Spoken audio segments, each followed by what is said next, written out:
ഷെയ്ഖുന താജുൽ മുഹക്കിൻ കോട്ടൂർ ഉസ്താദിനോട് ചാരിയും ചേർന്നും ജീവിച്ചൊരു വിദ്യാർത്ഥി തന്റെ അധ്യാപന കാലത്തിന്റെ 4-ാം വർഷം കൂട്ടുകാരുടെയും നാട്ടുകാരുടെയും വിദേശയാത്ര പ്രോത്സാഹനത്തിൽ എന്തു ചെയ്യണമെന്നറിയാതെ അന്ന് ജീവിച്ചിരിപ്പുള്ള ഔലിയാക്കളിൽ പ്രസിദ്ധരായ സി.എം. വലിയുല്ലാഹിയെ സമീപിക്കുന്നു. എവിടേക്കും പോകേണ്ടതില്ല, നന്നായി ദർസ് നടത്തുക. ചോദ്യങ്ങളേതുമില്ലാതെ മഹാൻ പ്രഖ്യാപിച്ചു. അന്തിച്ച് അല്പനേരം ആ സമീപത്ത് നിന്ന യുവ പണ്ഡിതനോട് സി.എം. വലിയുല്ലാഹി വീണ്ടും പറയുന്നു, എവിടേക്കും പോകേണ്ടതില്ല, നന്നായി ദർസ് നടത്തുക. ഇനി നിങ്ങൾക്ക് പോകാം.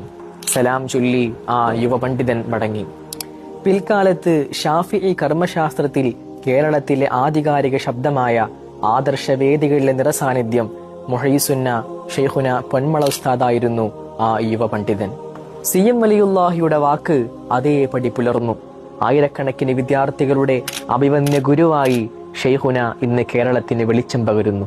ആദർശ ആത്മീയ വൈജ്ഞാനിക മേഖലകളിൽ നിർമ്മാണാത്മക പ്രവർത്തനങ്ങൾ നടത്തി പ്രതീക്ഷയ്ക്ക് വിരുന്നൊരുക്കുന്ന ഷെയ്ഖുനയുടെ പ്രിയപ്പെട്ട മക്കളും പേരമക്കളും അടങ്ങുന്ന ആ വലിയ സംഘം ഒരിക്കൽ കൂടി ഒരുമിച്ച് കൂടുന്നു. പ്രിയരെ, മുഹയ്യിസുന്ന മുസാബക്കയും തർബിയത്ത് ക്യാമ്പും നാളെ പാടന്തറ മർക്കസിൽ പ്രൗഢമാകുന്നു. സംഗമത്തിന് കൊളത്തൂർ ഇർഷാദിയുടെ സ്നേഹാശംസകൾ.